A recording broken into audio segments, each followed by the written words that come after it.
Well, this sure has been kind of a different year, hasn't it? When we look around, we see lonely people, illness, economic problems all around the world. Often we have differing opinions about COVID than those of our family or even our friends, and it can be a lot of conflict over how it's being handled and over our government's decisions. But that really isn't a whole lot different than what it was like 2,000 years ago when Jesus was born.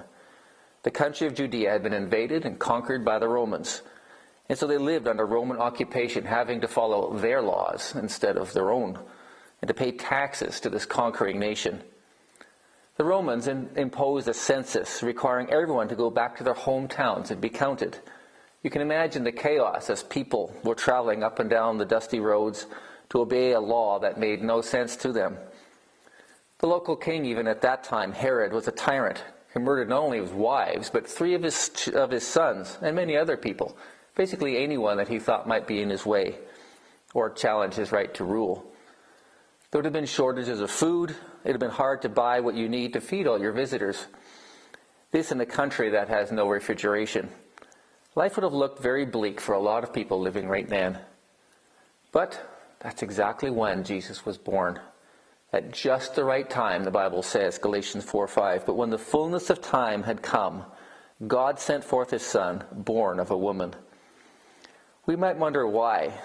If Jesus was really God, why didn't he fix the government? Why didn't he fix the economy? Why didn't he fix things? But that wasn't the purpose Jesus came for. No, Jesus came for something much more necessary and a lot harder. He came to change people from the inside out. He didn't come to change the political systems. He came to change people from the inside out by dying for them. Yes, Jesus was born with a specific purpose of dying, as funny as that sounds. This only makes sense when you understand that because of our rebellion against God, which is what he calls sin, we're separated from God. He is perfect, and we and this world are not. But by Jesus' death in our place, taking on himself the punishment that our sin deserves, we have the option of becoming right with God and having our nature changed inside, from the inside of us, to be what God would like us to be, so that we could follow him, and that we would want to follow him. We'd want to obey him and do what he wants rather than just what we want. Because when people follow their own inclinations all the time, well, you can see the results all around us of what that looks like.